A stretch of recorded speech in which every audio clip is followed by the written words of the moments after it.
이건 전시할 가치가 없습니다. 한국의 독립운동 기록은 신뢰하기 어렵습니다. 그 한마디가 한 가족의 100년을 또다시 지워버릴 뻔했습니다. 2025년 중앙아시아 전역이 한국행 러시로 들끓고 있습니다.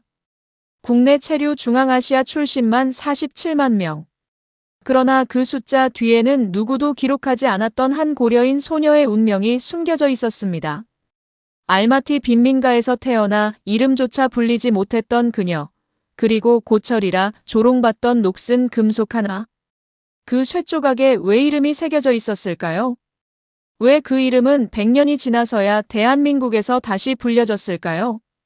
그리고 왜 한국을 낮춰보던 서양의 전문가가 그 앞에서 말을 잃었을까요? 편견은 분노로, 분노는 침묵으로, 침묵은 눈물로 뒤집힙니다. 이 이야기를 끝까지 듣는 순간 당신이 알고 있던 한국은 무너질지도 모릅니다. 지금 시작되는 이 기록된 적 없는 귀환.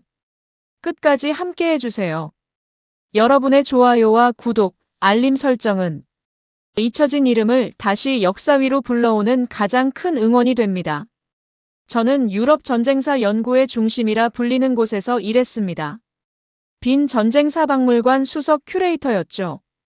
박사 학위를 받은 지 12년, 그동안 제가 기획한 전시만 23개였어요. 나폴레옹 전쟁부터 2차례 세계대전까지 유럽이 겪은 모든 전쟁을 다뤘습니다. 사람들은 제 이름만 들어도 고개를 끄덕였어요. 안나 슈미트라면 믿을 수 있다고요. 그날도 평범한 월요일 아침이었습니다. 커피를 마시며 이메일을 확인하고 있었죠. 그런데 낯선 제목이 하나 보였어요. 한국 독립군 특별전 협력 제안서였습니다. 저는 피식 웃음이 나왔어요. 한국이요? 전시 협력을 제안하다니요. 솔직히 관심도 없었습니다. 하지만 업무니까 열어봤죠. 제안서는 30페이지가 넘었습니다. 한국 독립군의 활동 기록, 봉오동 전투, 청산리 대첩, 만주와 연해주에서의 무장투쟁 등이 빼곡했어요. 사진도 몇 장 첨부돼 있었는데 흐릿하고 상태도 안 좋았죠. 저는 한숨을 쉬었습니다. 역시나였어요. 기록 관리 수준이 이 정도라니까요. 메모를 남기기 시작했습니다. 사진 품질 불량, 출처 불분명, 교차 검증 불가. 한 줄 한 줄 읽을수록 확신이 들었어요. 이건 전시할 만한 수준이 아니었습니다. 우리 박물관은 유럽 최고 권위를 자랑하는 곳이에요. 검증되지 않은 자료를 전시할 순 없었죠. 그래서 답장을 썼습니다. 정중하지만 단호하게요. 귀 기관의 제안에 감사드립니다만 현재 자료의 신뢰도가 부족하여 협력이 어렵습니다. 보다 체계적인 기록 정리가 선행되어야 할 것 같습니다. 보내기 버튼을 눌렀어요. 그리고 잊었습니다. 그냥 업무 중 하나였으니까요. 사흘 뒤였습니다. 부관장이 회의를 소집했어요. 아시아 전쟁사 특별전 기획안 논의였죠. 회의실에는 15명쯤 모였습니다. 역사학자, 큐레이터, 외부 자문위원들이었어요. 저도 당연히 참석했고요.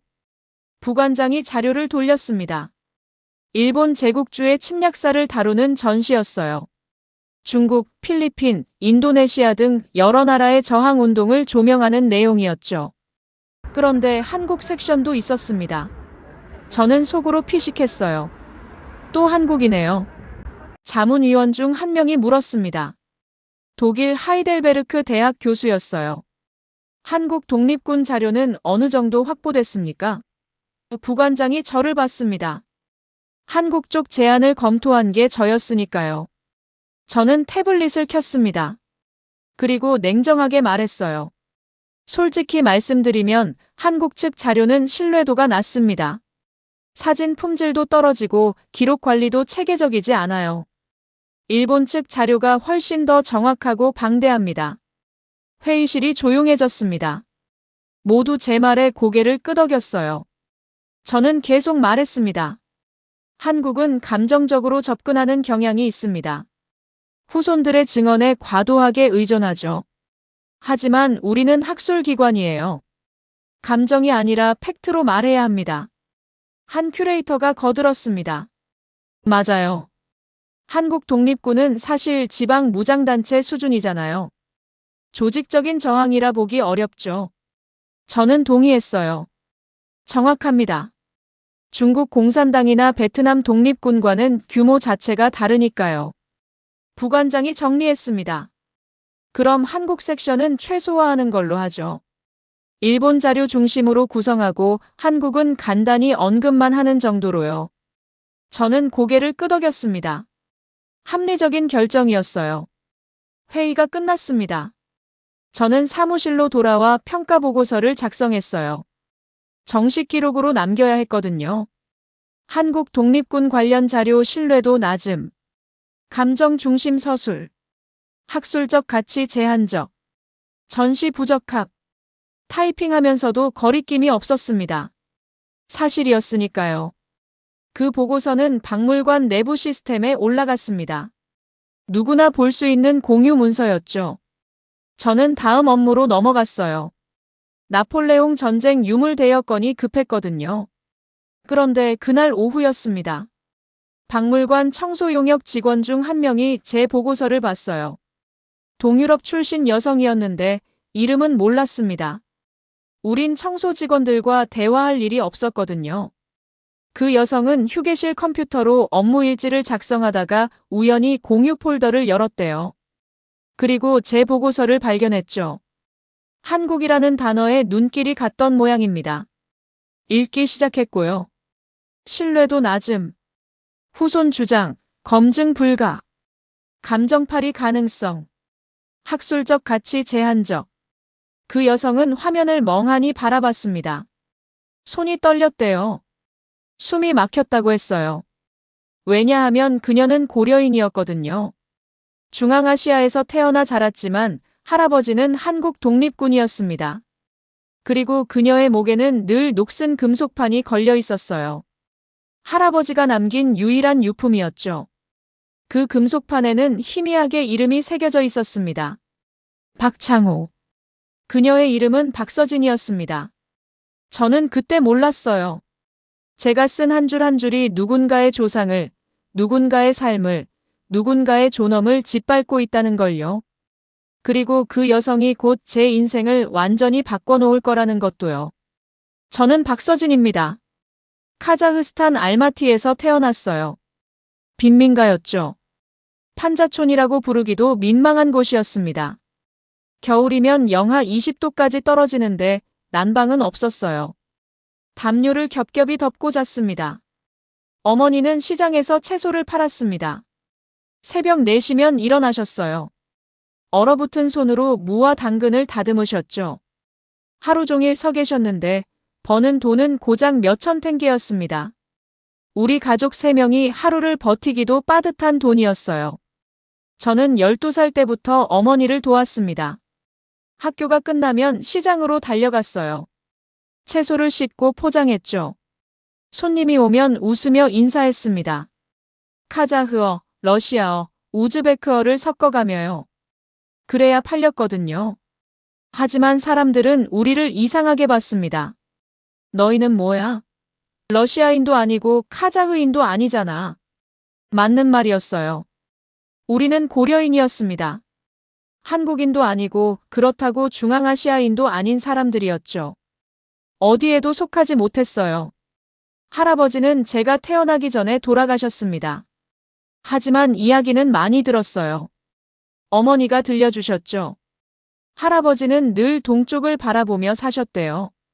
우리는 본래 저 너머에서 왔다고 하셨답니다. 할아버지가 남긴 건 하나뿐이었습니다. 녹슨 금속판이었어요. 목에 거는 인식표 같은 거였죠. 글자가 희미하게 새겨져 있었는데 너무 낡아서 잘 안 보였습니다. 어머니는 그걸 천조각에 싸서 장롱 깊숙이 보관하셨어요. 이건 절대 팔면 안 된다. 할아버지가 마지막으로 하신 말씀이야. 어머니의 목소리가 떨렸습니다. 저는 고개를 끄덕였어요. 하지만 솔직히 이해가 안 됐습니다. 고철 조각이 뭐가 중요한데요? 우리에겐 당장 먹을 빵이 필요했거든요. 16살 되던 해였습니다. 어머니가 쓰러지셨어요. 시장 바닥에서 그대로 주저앉으셨죠. 병원에 데려갔더니 의사가 심각한 얼굴로 말했습니다. 수술이 필요합니다. 비용은 100만 탱게입니다. 100만 탱게요. 저는 머리가 하얘졌어요. 우리 집 1년 수입이 그 정도였거든요. 어떻게 구하죠? 방법이 없었습니다. 저는 집에 있는 물건들을 챙겼습니다. TV, 냉장고, 어머니 결혼 반지까지요. 전당포로 갔어요. 주인이 하나씩 살펴보더니 고개를 저었습니다. 이딴 고물들 누가 사? 10만 탱게. 10만 탱게요. 턱없이 부족했습니다. 저는 떨리는 손으로 마지막 물건을 꺼냈어요. 1000조각에 쌓인 금속판이었습니다. 할아버지의 유품이었죠. 전당포 주인이 받아들었습니다. 빛에 비춰보더니 비웃었어요. 이게 뭐야?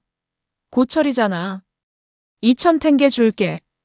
2000탱게요. 저는 가슴이 무너졌습니다. 할아버지가 목숨처럼 지키라던 물건이 고작 2000탱게였어요. 빵 10개 값이었습니다.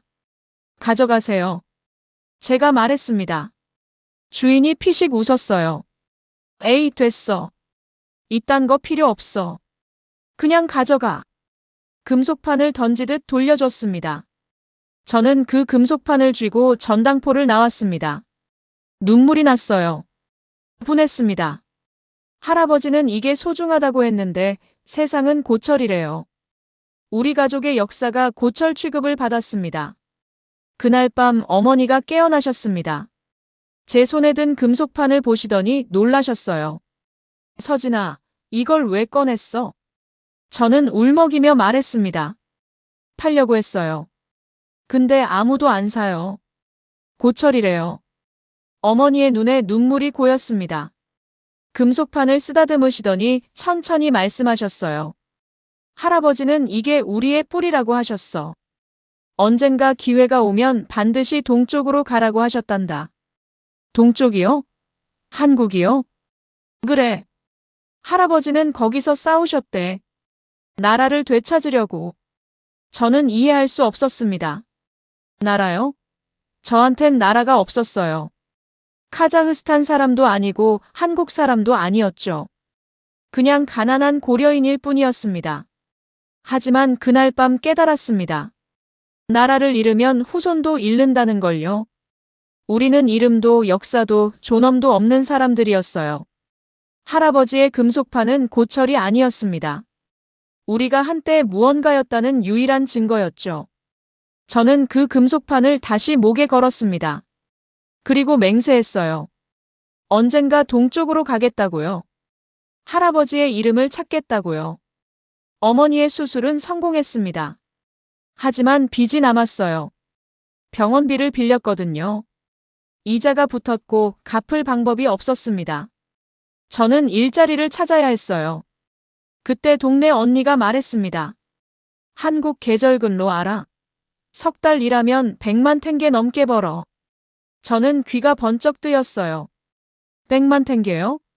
어머니 병원비를 다 갚을 수 있는 돈이었습니다. 근데 힘들대. 농장 일이거든. 하루 10시간씩 일해야 해. 상관없었습니다. 저는 이미 시장 바닥에서 하루 12시간씩 일했어요. 농장이 더 힘들진 않을 거라고 생각했죠. 그래서 신청했습니다. 서류 심사가 있었습니다. 건강검진도 받았어요. 한 달 뒤에 합격 통보가 왔습니다. 출국 날짜는 3월 5일이었어요. 저는 떨렸습니다. 한국이요. 할아버지가 말씀하시던 그 동쪽이었죠. 어머니는 울면서 제 손을 잡으셨습니다. 조심해라. 낯선 땅이야. 저는 고개를 끄덕였어요. 하지만 속으로 생각했습니다. 낯설지 않아요. 할아버지의 땅이잖아요. 인천공항에 도착했습니다. 처음 보는 한국이었어요. 공항은 엄청 컸습니다. 깨끗했고 사람들도 많았죠. 저는 눈이 휘둥그레졌어요. 이게 할아버지가 지키려던 나라구나. 하지만 설렘은 오래가지 않았습니다. 공항 밖으로 나오자 버스가 기다리고 있었어요. 낡은 중형 버스였습니다. 계절 근로자들이 하나둘 탔죠. 저도 탔어요. 버스 기사가 한국말로 뭐라고 했습니다. 못 알아들었어요. 옆 사람이 러시아어로 통역해줬습니다. 조용히 하래. 길다고. 4시간을 달렸습니다. 도착한 곳은 충청도 어느 농촌이었어요. 농장주가 나왔습니다. 50대 남자였어요. 인상이 험했습니다. 여기 주인이야. 말 잘 들어. 안 그러면 바로 집 보낸다. 통역이 전했습니다. 저는 고개를 숙였어요. 숙소는 컨테이너였습니다. 6명이 한 방을 썼어요. 2층 침대 3개가 전부였습니다. 화장실은 밖에 있었고 샤워실은 따로 있었죠. 생각보다 열악했습니다. 다음 날부터 일이 시작됐습니다. 새벽 5시 기상이었어요. 아침을 먹고 6시부터 일했습니다. 파프리카 수확이었죠. 허리를 굽혀서 하나씩 따야 했어요. 처음엔 괜찮았습니다. 그런데 1시간 지나니 허리가 끊어질 것 같았어요. 2시간 지나니 손에 물집이 잡혔습니다. 3시간째엔 눈물이 났어요. 하지만 멈출 수 없었습니다. 다들 일하고 있었거든요. 관리자가 돌아다니며 확인했습니다. 한국 사람이었어요. 야, 느려. 빨리빨리. 한국말로 소리쳤습니다. 저는 못 알아들었지만 표정으로 알았어요. 빨리 하라는 거죠. 점심시간이 1시간이었습니다. 밥을 먹었어요. 김치찌개와 밥이었는데 맛있었습니다. 하지만 먹을 힘도 없었어요. 그냥 입에 넣고 삼켰죠. 오후 작업이 더 힘들었습니다. 해가 뜨거웠거든요. 땀이 비 오듯 흘렀어요. 물을 마시고 싶었지만 참았습니다. 화장실 가는 것도 눈치 보였거든요. 저녁 6시에 일이 끝났습니다. 12시간 일한 거예요. 숙소로 돌아와 쓰러졌습니다. 몸을 움직일 수가 없었어요. 그런 날이 계속됐습니다. 1달이 지났고 2달이 지났어요. 저는 기계가 된 것 같았습니다. 아침에 일어나서 일하고 저녁에 쓰러져 자는 것만 반복했죠. 언어 문제도 힘들었습니다. 한국말을 몰랐거든요. 관리자가 뭐라고 하면 그냥 네 하고 고개 숙였어요. 무슨 말인지 몰라도요. 틀리면 혼났습니다. 이것도 못해? 멍청해. 외국인 노동자는 이름이 없었습니다. 숫자였어요. 저는 12번이었습니다. 야, 12번. 이거 해. 12번, 빨리 안 와? 제 이름은 박서윤인데 아무도 불러주지 않았어요. 밤이 되면 금속판을 꺼냈습니다. 할아버지의 유품이었죠. 녹이 슬어서 글자가 잘 안 보였지만 저는 알았어요. 박창호. 할아버지의 이름이었습니다. 손가락으로 금속판을 쓰다듬었습니다. 그러면서 생각했어요. 할아버지는 왜 이 나라를 지키려 하셨을까? 이 나라는 저를 12번이라고 불렀습니다. 사람 취급도 안 했어요. 하지만 동시에 알았습니다. 저는 여기 있다는 것만으로도 의미가 있었어요. 할아버지가 싸웠던 땅을 밟고 있었으니까요. 비록 가장 낮은 자리에서지만 저는 여기 서 있었습니다. 어느 날 밤이었습니다. 룸메이트 중 한 명이 물었어요. 서진아, 그거 뭐야? 맨날 만지작거리는 거. 금속판을 가리켰습니다. 할아버지 유품이요. 한국 독립군이셨대요.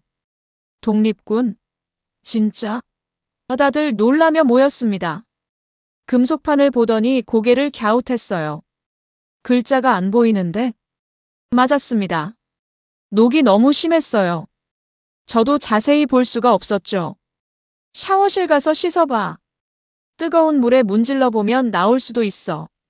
그 말에 저는 가슴이 뛰었습니다. 정말 그럴까요? 100년 묵은 녹을 물로 씻어낼 수 있을까요? 하지만 해보고 싶었어요. 할아버지의 이름을 제대로 보고 싶었습니다. 다음 날 저녁이었습니다. 일을 마치고 숙소로 돌아왔어요. 몸은 피곤했지만 마음이 설렜습니다. 오늘은 금속판을 씻어볼 거였거든요. 샤워실로 갔습니다. 낡은 타일 벽에 샤워기 4개가 달려 있었어요. 뜨거운 물이 나왔습니다. 저는 금속판을 꺼냈어요. 100년 동안 할아버지와 어머니와 저를 거쳐온 물건이었죠. 물을 틀었습니다. 뜨거운 물줄기가 금속판에 쏟아졌어요. 처음엔 아무 변화가 없었습니다. 그냥 물만 흘러내렸죠. 저는 손으로 문질러 봤어요. 그런데 녹이 조금씩 떨어져 나갔습니다. 갈색 물이 흘렀어요. 저는 더 세게 문질렀습니다. 손톱으로 긁기도 했죠. 녹덩어리가 우수수 떨어졌어요. 10분쯤 지났을까요? 금속판 표면이 조금씩 드러났습니다. 반짝이는 금속이 보였어요.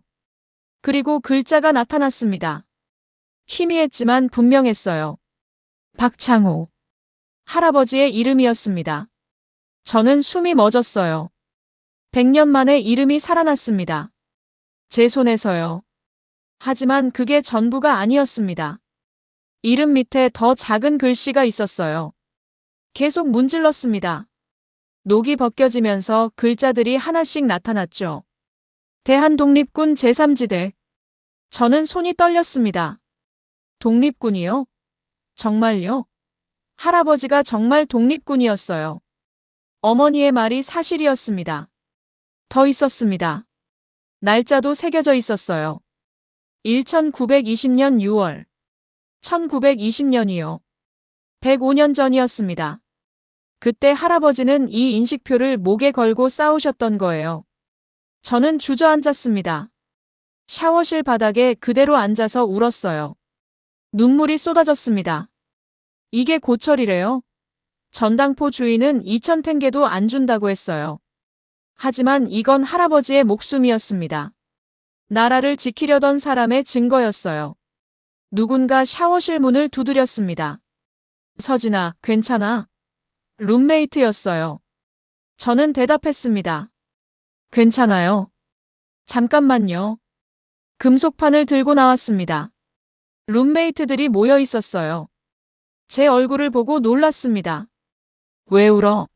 무슨 일이야? 저는 금속판을 보여줬습니다. 글자가 나왔어요. 할아버지 이름이요. 그리고 대한독립군이래요. 다들 눈이 커졌습니다. 금속판을 들여다봤어요. 진짜네. 1920년이라고 쓰여 있어. 이거 완전 유물인데? 저는 고개를 끄덕였습니다. 유물이요. 맞았어요. 이건 단순한 금속판이 아니었습니다. 역사였어요. 다음 날 아침이었습니다. 농장주에게 보여주고 싶었어요. 한국 사람이니까 알 거라고 생각했습니다. 일 시작하기 전에 다가갔어요. 저기요. 이것 좀 봐주실 수 있어요? 농장주가 귀찮다는 표정으로 돌아봤습니다. 뭔데? 저는 금속판을 내밀었어요. 그는 대충 받아들었죠. 그런데 표정이 변했습니다. 눈이 커지더니 입이 벌어졌어요. 금속판을 빛에 비춰봤습니다. 그리고 중얼거렸어요. 이거 독립군 인식표 같은데? 제 가슴이 쿵 내려앉았습니다. 독립군 인식표요? 정말 그런 거예요? 농장주가 저를 봤습니다. 이거 어디서 났어? 저는 떨리는 목소리로 대답했어요. 할아버지 유품이요. 중앙아시아에서 가져왔어요.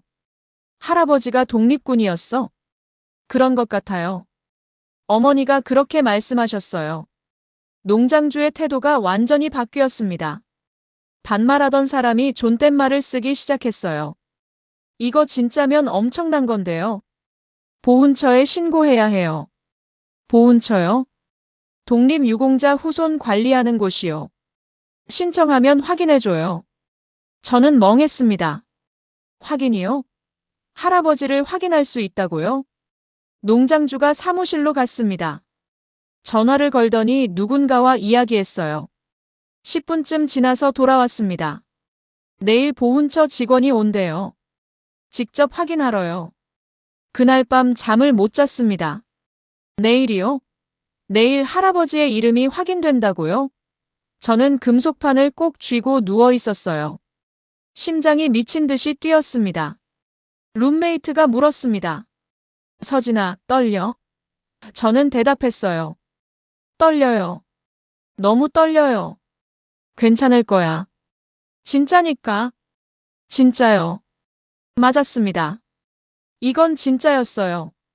할아버지는 정말 독립군이셨습니다. 우리가 버려진 게 아니었어요. 흩어진 게 아니었습니다. 싸우다 살아남은 거였어요. 나라를 지키려다 쫓겨난 거였습니다. 중앙아시아 빈민가에서 굶주리며 살았지만 우리에겐 이유가 있었어요. 할아버지는 영웅이었습니다. 저는 그제야 깨달았습니다. 제가 왜 여기까지 왔는지를요. 단순히 돈 때문이 아니었어요. 할아버지가 저를 부르신 거였습니다. 100년 만에요. 동쪽으로 오라고요. 이름을 찾으러 오라고요. 샤워실 바닥에서 100년이 깨어났습니다. 가장 낮은 자리에서 가장 숭고한 역사가 살아났어요. 고철이 아니었습니다. 국가의 증거였죠. 저는 금속판을 가슴에 꼭 안았습니다. 그리고 속삭였어요. 할아버지, 제가 왔어요. 찾으러 왔어요. 저는 박물관 사무실에 앉아 있었습니다. 커피를 마시며 다음 전시 기획안을 검토하고 있었죠.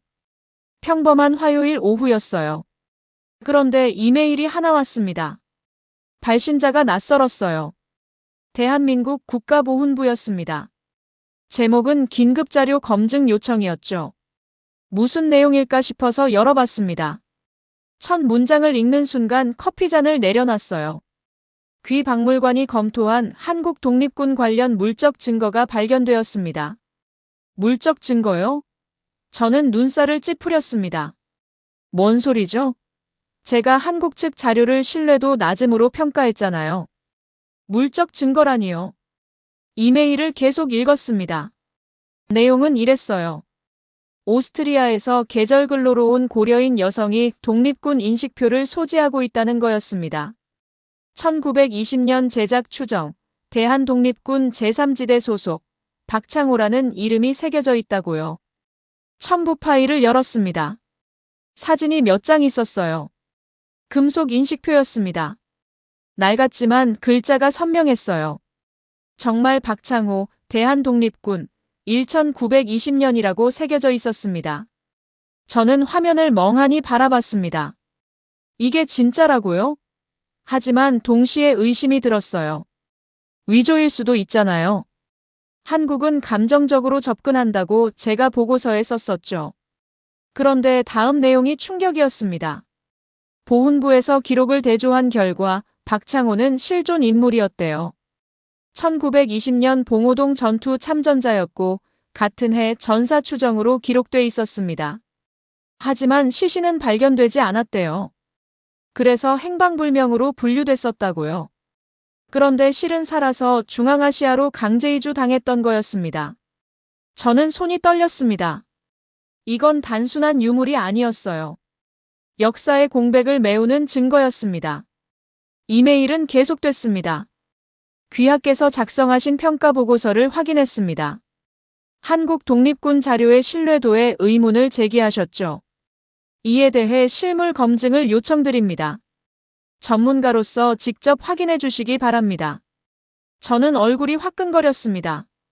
제 보고서를 봤다고요? 신뢰도 낮음이라고 썼던 그 보고서를요? 부끄러웠습니다. 하지만 동시에 궁금했어요. 정말 진짜일까요? 105년 전 인식표가 개인 손에 보존돼 있었다는 게 가능할까요? 저는 답장을 썼습니다. 자료 검증을 위해 한국 방문이 가능합니다. 일정을 조율해 주시기 바랍니다. 일주일 뒤였습니다. 저는 인천공항에 도착했어요. 한국은 처음이었습니다. 공항은 예상보다 훨씬 컸어요. 깨끗하고 현대적이었죠. 보훈부 직원이 마중 나왔습니다. 30대 남자였어요. 안나 박사님이시죠? 반갑습니다. 김민준입니다. 유창한 영어였습니다. 차를 타고 보훈부로 갔습니다. 그 사람이 말했어요. 박창호 선생님 기록을 준비해뒀습니다. 먼저 보시겠어요? 저는 고개를 끄덕였습니다. 사무실에 도착했어요. 책상 위에 파일이 쌓여 있었습니다. 저는 하나씩 펼쳐봤어요. 봉오동 전투 참전자 명단이 있었습니다. 600여 명이 기록돼 있었어요. 그중 박창호라는 이름이 보였습니다. 출생 연도는 1898년, 출신지는 함경북도 회령이었죠. 전투 일지도 있었습니다. 1920년 6월 7일, 봉오동 계곡에서 일본군과 교전했다는 기록이었어요. 독립군 승리, 일본군 사상자 150여 명이라고 적혀 있었습니다. 저는 숨을 삼켰습니다. 이건 일본 기록에 없는 내용이었어요. 일본은 봉오동 전투를 축소 기록했거든요. 소규모 접전으로 왜곡했었죠. 그런데 한국 기록은 달랐습니다. 구체적이었어요. 날짜, 장소, 전술, 사상자 수까지 상세했습니다. 이게 감정이라고요? 아니었어요. 이건 냉정한 군사 기록이었습니다. 김민준이 말했습니다. 박창호 선생님은 전투 후 행방불명됐습니다. 시신이 안 나와서 전사 추정으로만 기록됐어요. 그런데 실은 살아계셨던 거죠. 스탈린 시대 강제 이주로 중앙아시아로 끌려가셨던 겁니다. 증거가 있습니까? 인식표가 증거입니다. 그리고 후손 증언도 있어요. 다음 날이었습니다. 드디어 인식표를 직접 볼 날이었어요. 저는 긴장했습니다. 보훈부 회의실에 들어갔습니다. 테이블 위에 케이스가 놓여 있었어요. 김민준이 조심스럽게 열었습니다. 금속 인식표가 나타났습니다. 저는 숨이 멎었습니다. 105년 된 물건이 맞았어요. 녹 상태, 마모 정도, 금속 재질 모든 게 그 시대를 가리켰습니다. 글자를 확인했습니다. 박창호. 대한독립군 제3지대. 1920년 6월. 새김이 깊었어요. 손으로 새긴 흔적이 역력했습니다. 저는 확대경을 꺼냈습니다. 세밀하게 관찰했어요. 위조 흔적을 찾으려 했죠. 하지만 없었습니다. 이건 진품이었어요. 말문이 막혔습니다. 이 정도 보존 상태라니요. 개인이 100년 넘게 지켜온 거잖아요. 박물관도 아니고요. 중앙아시아 빈민가에서요. 김민준이 조용히 말했습니다. 후손을 만나보시겠어요? 저는 고개를 끄덕였습니다. 만나야 했어요. 이 인식표를 지켜온 사람을요. 다음 날 오전이었습니다. 저는 충청도 농장으로 향했어요. 김민준이 함께했습니다. 차로 2시간을 달렸죠. 농장에 도착했습니다. 평범한 시골이었어요. 비닐하우스가 줄지어 있었고 파프리카 향이 났습니다. 저는 이곳에서 박서진이 일하고 있다는 게 믿기지 않았어요. 농장주가 나왔습니다. 안나 박사님이시죠? 서진이가 기다리고 있어요. 우리를 안으로 안내했습니다. 작은 사무실이었습니다. 그곳에 젊은 여성이 앉아 있었어요. 20대 중반쯤 보였습니다. 깡마른 체구에 거친 손이었죠. 노동자의 손이었어요. 그녀가 일어났습니다. 안녕하세요. 서툰 한국어였습니다. 저는 영어로 인사했어요. 만나서 반갑습니다, 서윤 씨. 그녀의 눈이 커졌습니다. 영어를 할 줄 알았어요. 저도 반갑습니다. 제 할아버지 이야기를 들으러 오셨다고요? 저는 고개를 끄덕였습니다. 네. 인식표를 보고 왔어요. 놀라웠습니다. 서진이 미소 지었습니다. 하지만 눈가에 눈물이 맺혔어요. 할아버지가 고철 아니었어요. 영웅이셨어요. 그 말에 제 가슴이 철렁했습니다. 고철이요? 누가 그런 말을 했을까요? 서진이 이야기를 시작했습니다. 중앙아시아 빈민가 이야기였어요. 할아버지의 유언, 어머니의 병, 전당포 주인의 비웃음까지 모든 걸 말했습니다. 저는 듣다가 숨이 막혔습니다. 2,000탱게요? 빵 10개 값이라고요? 100년을 지켜온 유물이요? 그런데 아무도 몰라줬어요. 우리가 누군지도 할아버지가 뭘 하신 분인지도. 서윤의 목소리가 떨렸습니다. 저는 제 조상이 부끄러웠어요. 가난하고 흩어지고 아무것도 아닌 사람들이라고 생각했죠. 저는 입술을 깨물었습니다. 제 보고서가 떠올랐거든요. 신뢰도 낮음. 후손 주장, 검증 불가. 감정팔이 가능성. 제가 쓴 문장들이었습니다. 근데 할아버지는 싸우셨어요. 나라를 지키려고요. 그리고 살아남으셨어요. 저한테까지 이름을 전해주셨고요. 서윤이 인식표를 꺼냈습니다. 목에 걸고 다닌다고 했어요. 이게 저희 가족의 전부예요. 나라도 없고 돈도 없고 이름도 없었지만 이것만은 있었어요. 저는 말을 잃었습니다. 무슨 말을 해야 할까요? 미안하다고요? 제가 당신 조상을 무시했다고요? 김민준이 조용히 말했습니다. 안나 박사님, 자료를 더 보여드릴 게 있습니다. 서울로 돌아왔습니다. 보훈부 자료실에 갔어요. 김민준이 파일 상자를 가져왔습니다. 봉오동 전투 관련 기록입니다. 밤새 보셔도 됩니다. 저는 그날 밤 호텔로 돌아가지 않았습니다. 자료실에 남았어요. 파일을 하나씩 펼쳤습니다. 독립군 편성표가 있었습니다. 부대별 인원, 무기 보유 현황, 작전 계획까지 세세했어요. 이게 지방 무장단체 수준이라고요? 아니었습니다. 정규군 체계였어요. 전투 보고서를 읽었습니다. 봉오동, 청산리 대전자령까지 수십 건의 교전 기록이 있었어요. 승리도 있고 패배도 있었죠. 하지만 모두 기록돼 있었습니다.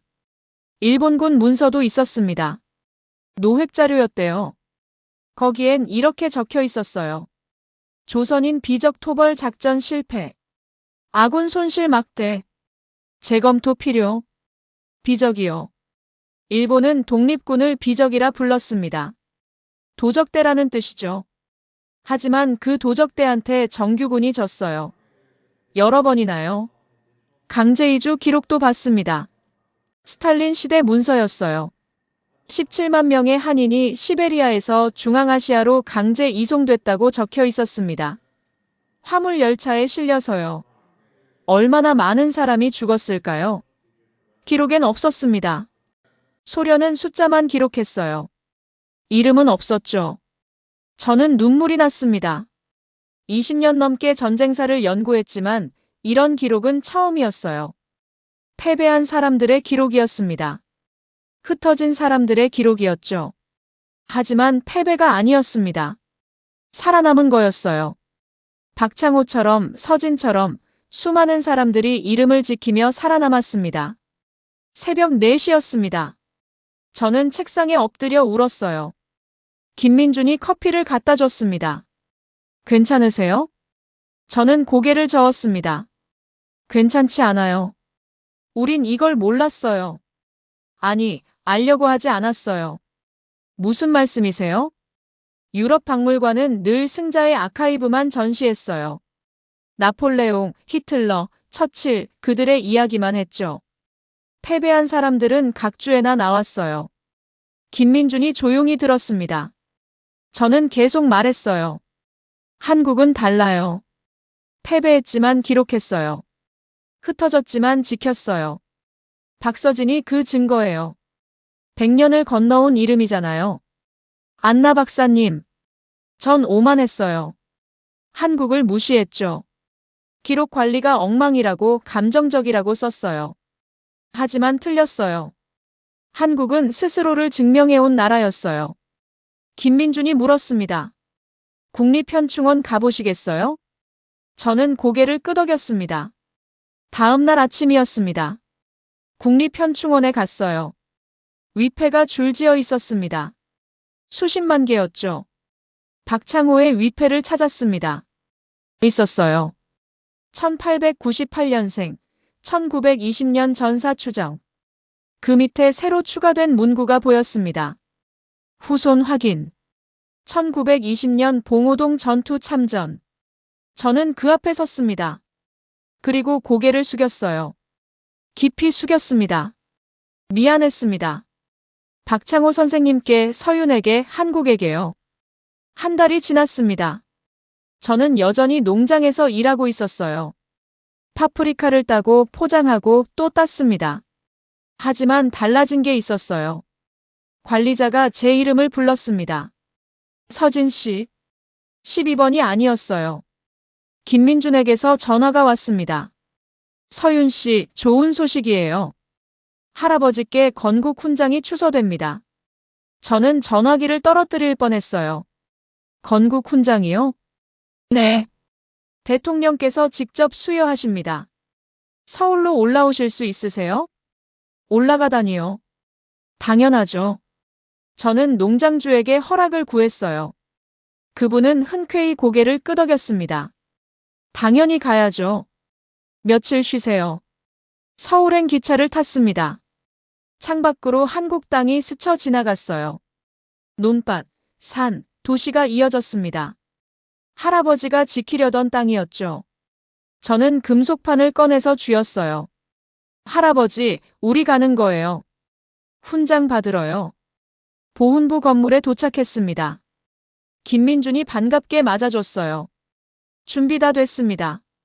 내일 청와대에서 추서식이 있어요. 청와대요? 대통령 집무실이에요.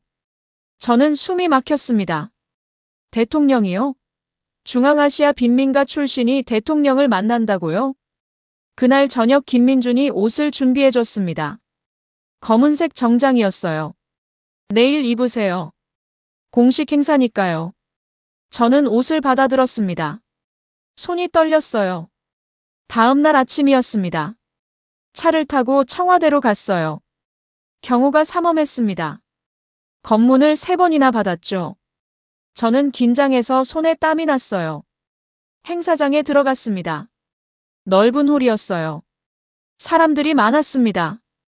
기자들도 있었고 유족들도 있었죠. 그날 훈장을 받는 사람이 저만은 아니었어요. 그런데 안나가 보였습니다. 저 뒤쪽에 서 있었어요. 저를 보더니 손을 흔들었습니다. 저는 깜짝 놀라서 다가갔어요. 안나 박사님, 왜 여기 계세요? 초대받았어요. 증인으로요. 그때 음악이 울렸습니다. 애국가였어요. 모두 일어났습니다. 저도 일어났죠. 대통령이 입장하셨어요. 추서식이 시작됐습니다. 한 분씩 호명됐어요. 유족이 나가서 훈장을 받았습니다. 독립유공자, 전쟁 영웅들이었죠. 대한독립군 제3지대 박창호 선생. 제 심장이 멎었습니다.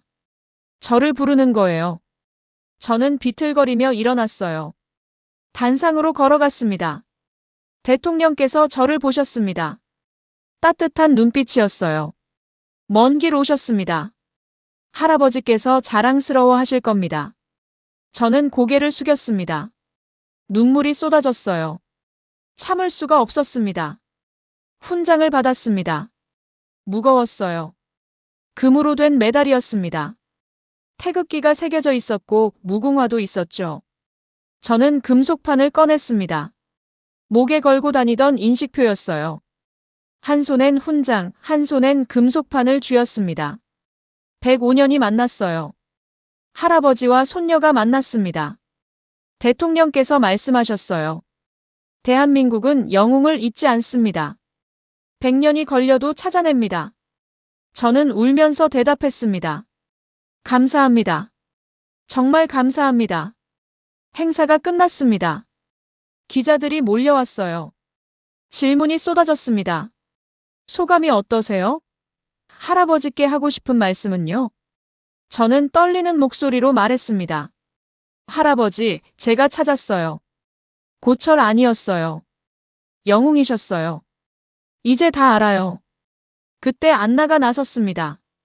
기자들 앞에서 말했어요. 저는 빈 전쟁사박물관 수석 큐레이터입니다. 처음에 저는 한국 독립군 자료를 신뢰하지 않았어요. 기록이 부족하다고 생각했죠. 기자들이 조용해졌습니다. 안나가 계속 말했어요. 하지만 틀렸습니다. 한국은 패배한 적이 없어요. 흩어졌지만 기록했고 약했지만 싸웠고 잃었지만 지켰습니다. 이 인식표가 증거예요. 안나가 저를 봤습니다. 이 유물은 한국만이 지킬 수 있는 역사입니다. 박물관이 아니라 후손의 손에서 100년을 버텨냈어요. 이게 진짜 역사 보존이에요. 카메라 플래시가 터졌습니다. 기자들이 받아 적었어요. 저는 안나에게 다가가 손을 잡았습니다. 고맙습니다. 제가 고마워요, 서윤. 당신이 제 눈을 뜨게 해줬어요. 사흘 뒤였습니다. 법무부에서 연락이 왔어요. 특별귀화 심사를 통과했다고요. 김민준이 설명했습니다. 독립유공자 후손은 특별귀화가 가능해요. 서윤 씨는 자격이 됩니다. 그럼 저 한국 사람 돼요? 네. 대한민국 국민이 됩니다. 저는 주저앉아 울었습니다. 외국인 노동자였어요. 12번이었죠. 고려인이라서 어디에도 속하지 못했습니다. 하지만 이제 달라졌어요. 저는 한국 사람이었습니다. 할아버지의 나라 사람이 됐어요. 귀화 증서를 받았습니다. 제 이름이 적혀 있었어요. 막서진. 대한민국 국민. 100년 만에 돌아온 이름이었습니다. 저는 금속판을 쥐고 중얼거렸습니다. 할아버지, 저 돌아왔어요. 집에 왔어요. 국가가 영웅을 기억할 때 후손도 함께 기억됩니다. 저는 더 이상 흩어진 사람이 아니었어요. 뿌리를 찾은 사람이었습니다. 귀화 후 2년이 지났습니다. 저는 여전히 농장에 있었어요. 하지만 달라졌습니다. 이제 저도 농장주였거든요. 보훈부에서 창업 지원금을 줬습니다. 독립유공자 후손 지원 사업이었어요. 저는 그 돈으로 스마트팜을 시작했습니다. 작은 비닐하우스 2동이었죠. 처음엔 힘들었습니다. 기술도 몰랐고 한국어도 서툴렀어요. 하지만 배웠습니다. 새벽부터 밤까지 일했죠. 파프리카를 키우고 판로를 찾고 직접 배송했어요. 1년 만에 흑자를 냈습니다. 2해째엔 비닐하우스를 4동으로 늘렸어요. 연매출이 2억 원을 넘었습니다. 중앙아시아 빈민가에서 온 제가요. 사람들이 말했습니다. 더 키워요. 규모를 확장하세요. 은행에서도 대출을 권했어요. 10동, 20동까지 늘릴 수 있다고요. 하지만 저는 거절했습니다. 확장이 목적이 아니었거든요. 대신 다른 걸 시작했습니다. 고려인 청년들을 고용했어요. 중앙아시아에서 온 사람들이었죠. 저처럼 일자리를 찾는 사람들이었습니다. 첫 직원은 22살 청년이었습니다. 이름은 안드레이였어요. 우즈베키스탄 출신이었죠. 한국말 못하는데 괜찮아요? 그가 물었습니다. 저도 못했어요. 배우면 돼요. 안드레이는 열심히 일했습니다. 한국어도 배웠어요. 6개월 뒤엔 간단한 대화가 가능했죠. 그리고 저에게 물었습니다. 누나, 어떻게 귀화했어요? 저는 인식표 이야기를 해줬습니다. 할아버지, 봉오동, 100년의 시간을요. 안드레이의 눈이 반짝였어요. 저희 할아버지도 독립군이셨을까요? 모르죠. 하지만 확인할 수 있어요. 보훈부에 기록이 있어요. 안드레이는 확인했습니다. 결과는 나오지 않았어요. 하지만 실망하지 않았습니다. 괜찮아요. 누나가 있잖아요. 누나가 증거예요. 그 말에 저는 깨달았습니다. 제 역할을요. 저는 단순히 살아남은 게 아니었어요. 다리가 된 거였습니다. 흩어진 사람들을 잇는 다리요. 고려인 청년을 5명 더 고용했습니다. 귀화 신청도 도와줬어요. 셋은 성공했고 둘은 아직 진행 중이었습니다. 안나에게서 편지가 왔습니다. 오스트리아에서 보낸 거였어요. 전시가 열린다고 했습니다. 잊혀진 전사들 동아시아 독립운동이라는 제목이었죠. 한국 독립군 섹션이 가장 컸다고 했어요. 박창호 선생 이야기도 들어갔고요. 인식표 사진도 전시된답니다. 서윤, 당신 덕분입니다. 유럽 사람들이 이제 압니다. 한국이 어떻게 싸웠는지를요. 저는 편지를 읽으며 울었습니다. 할아버지가 지켜보고 계실 것 같았어요. 어느 날이었습니다. 보훈부에서 연락이 왔어요. 인식표를 국립박물관에 기증하면 어떻겠냐고요. 저는 고민했습니다. 100년을 지켜온 유품이었어요. 제 목에 걸려있던 거였죠. 하지만 결정했습니다. 기증하기로요. 이건 제 것만이 아니었거든요. 대한민국 모든 사람의 역사였습니다. 기증식 날이었습니다. 박물관 홀에 사람들이 모였어요. 저는 단상에 올랐습니다. 금속판을 마지막으로 쥐었어요. 이 인식표는 105년을 버텼습니다. 할아버지가 지키셨고, 어머니가 지키셨고, 제가 지켰어요. 이제 국가에 맡깁니다. 영원히 기억해 주세요. 박물관장이 받았습니다. 유리 케이스에 넣었어요. 조명이 켜지자 금속판이 빛났습니다. 박창호. 대한독립군 제3지대. 100년 전 이름이 살아났습니다. 이제 누구나 볼 수 있었어요. 고철이 아니라 역사로요. 저는 밖으로 나왔습니다. 한강이 보였어요. 잔잔히 흐르는 강물이었습니다. 수천 년을 흘러온 강이죠. 할아버지도 이 강을 보셨을까요? 나라를 지키기 전에요. 아니면 꿈에서라도 돌아오셨을까요? 저는 알았습니다. 진짜 기적은 돈이 아니었어요. 2억이든 10억이든 상관없었습니다. 진짜 기적은 뿌리를 찾은 거였어요. 이름을 되찾은 거였죠. 대한민국은 늦었지만 잊지 않았습니다. 100년이 걸렸어도 영웅을 찾았어요. 그리고 후손을 끌어안았습니다. 자랑스러운 대한민국입니다. 여러분은 언제 한국이 자랑스러우셨나요? 따뜻한 댓글로 나눠주세요. 좋아요와 구독 부탁드립니다. 오늘도 함께 해주셔서 고맙습니다.